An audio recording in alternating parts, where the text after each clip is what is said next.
Hello, welcome back to Miss Liz IBG. When you were little, like you were still a student, I wonder if you ever experienced something like this. Like the time you came home, holding your exam paper with 90% on it. You were so happy and then you hand it to your parents. However, the first thing they said to you was, who got 100%? What were your mistakes?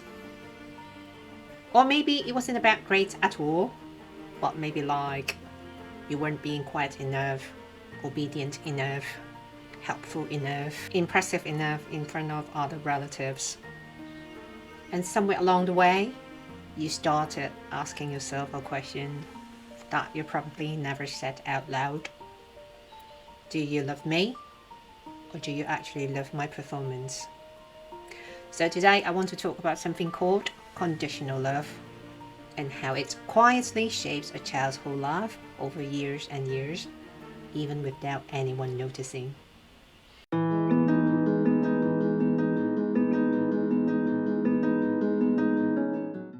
In my last video, I talked about Punch the Baby Monkey at Ichikawa Zoo and what Harry Hallow's experiments taught us about attachment. We talk about what happens when a child grows up without consistent warmth, without someone who is simply reliably there. Today we go one layer deeper because there's something that can be just as damaging as no love at all, and that is love with conditions attached. There is a saying, a parent's love should be the wings that help a child fly, not the rope that keeps them tied. In the 1950s, American psychologist Carl Rogers introduced an idea that changed the way we understand human behavior. He called it conditionals of worth. Rogers observed that when children only receive love and approval after meeting certain standards, like being good, being clever, being obedient, making the family proud, they begin to internalize a belief. I am only valuable when I perform. And this belief doesn't stay in childhood. It follows them into adulthood, into relationships, into careers, even into parenthood. They become adults who can never fully rest, never feel truly proud of themselves, because there is always another condition left to meet. Rogers believed that what every human being actually needs is what he called unconditional positive regard. This experience of being loved simply for existing, not for performing, not for achieving, just for being. And when a child never receives that, he spends the rest of their life searching for it in every grade, every promotion, every relationship, hoping that this time, finally, they will feel enough. A psychologist at Stanford University, Dweck, who spent decades studying how the way we praise children shapes who they become. In her research, Dweck finds something surprising. Children who were praised for being clever, like, you're so smart, you're so gifted. You know what happened? Actually, they performed worse over time, not better. Because they became afraid to fail. If they tried something difficult and got it wrong, and then they would be so afraid that the clever label would disappear, and without that label, who were they? So they stopped taking risks. They chose easier tasks, safer answers. They protected the clever label instead of growing beyond it. Dweck called this a fixed mindset. The belief that your abilities are fixed. Something you either have or you don't. And this is directly linked to conditional love. When a child is loved for being clever, they learn that cleverness is what keeps them safe.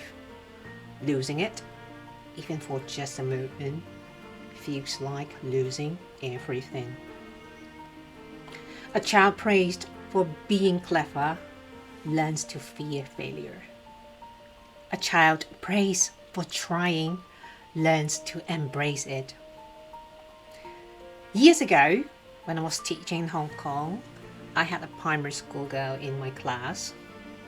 Academically excellent, always in the top 3 of her grade. But the more I paid attention to her, the more I noticed something was not right. Like she would have breakdowns before her exams, stomach cramps that no doctor could explain. Her parents even brought her to see the doctor. However, no cause were ever found because the cause wasn't physical at all. And I still remember the day when she burst into tears after getting, I think it's like 95% out of 100. Actually, that was pretty good to me. However, she was so scared because she already knew what was coming, because she knew that her parents would ask her this question: where were the other 5%? She was afraid of disappointing her parents. So, there was another girl. When I first knew her, she was outgoing, creative, bold. You know, the kind of child who would try things without being asked, like that. But I knew that her parents had high expectations on her because somehow she was the eldest, so she had to set an example, also looking after her younger brother like that, be the good sister, be the good role model. And because she loved her mom so deeply, all she wanted was her mom's praise, also attention. Then I noticed that later she became quieter, and then quieter, and I could notice that, you know, kind of like her boldness disappeared, then her creativity vanished, and until one day she didn't know who she was anymore, and she started putting a cutter to her arm. So when a child suppresses everything they are in order to be loved, eventually there is nothing left to suppress. She didn't lose herself all at once.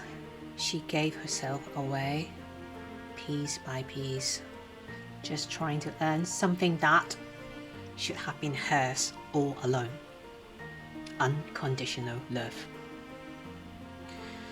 2 different girls, 2 different families, but the same invisible weight.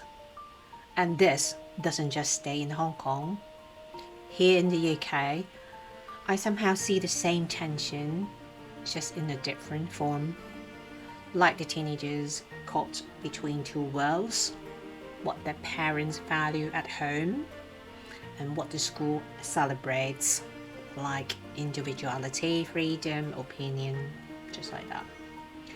Some of these teenagers end up acting out at school, but perfectly behaved at home. 2 completely different, depending on who is watching. You know, actually we adults do that too. We are different at work than at home in certain ways, yeah? But for us, home is usually where we can finally be ourselves. But for these teenagers, not the same case. Now I want to be clear about something. This video is not about blaming anyone, parents, teachers, adults involved in the child's life, not like that, okay?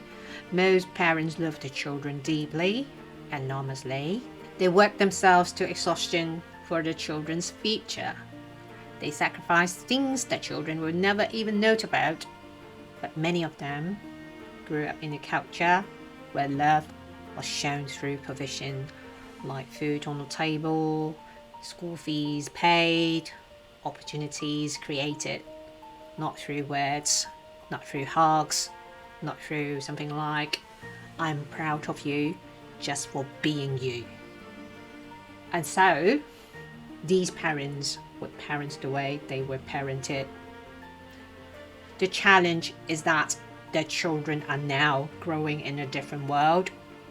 UK schools celebrate opinion, values, individuality, something like that. Children are told their feelings matter, that they're enough, exactly as they are. And then I know some of the teenagers, when they go home, of course not every home, I mean just in some homes, in these two worlds, don't always speak the same languages, then that's what frustrates them. It's not that one world is right and the other is wrong. It's not what I want to say here. It's not like that. It's that children live in between that needs the parents to build a bridge, not a wall, okay?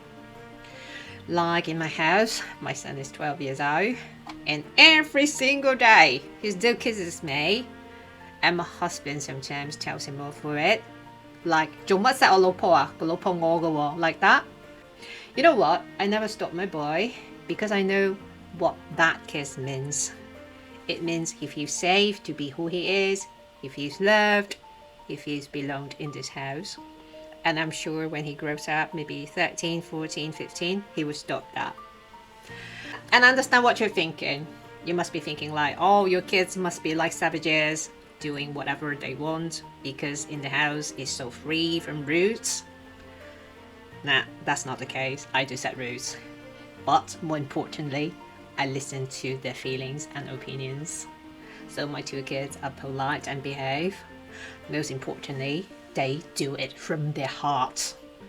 It's not like I told you to do so, you must do so. It's not like that. You know what? My husband and I also hug and kiss in front of our children. Not to perform,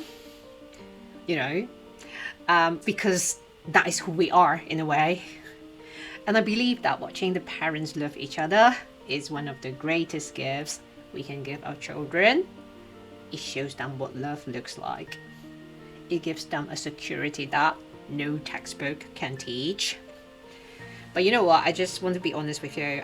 When we first moved to the UK, my husband and I, of course, argued. And during that time, I noticed that my two children, their relationship with each other got worse.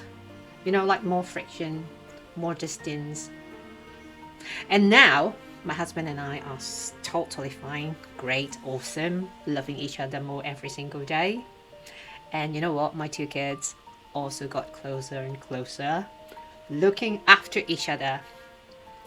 Every night at the dinner time, they chat, eat, share laughter for an hour. And then sometimes I have to stop them and I was like, 阻住我收碗啊，唔該快啲啦, like that, okay? Anyways, what I want to say is children don't just need to be loved, they need to see love. They learn what love is by watching the people closest to them. I understand those students I mentioned earlier, the one who never feel good enough, because I know what it feels like to search for that security. And I know what it feels like to finally find it and to choose every day to build it for my own family. So to the parents who are watching this, I want to speak to you directly. Your child doesn't need you to be perfect. They need you to be present. They need to hear, not just feel, that you love them for who they are, not for what they achieve, not for how they make you look, not for how obedient or clever or impressive they are. I know many of you never heard those words growing up. I know expressing love openly might feel unnatural or even uncomfortable. But remember, your children are growing up in a world that speaks a different language now. And the most powerful thing you can do is learn a few words of that language, even if it feels strange at first. A hug, a well done, that isn't followed by but.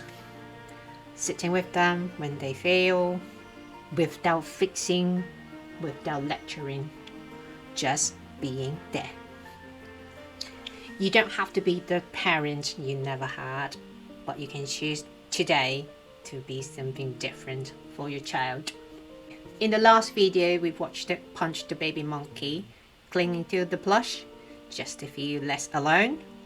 Today, we talk about the children who learn to perform in order to earn the thing Punch was so desperate for. Both are searching for the same thing.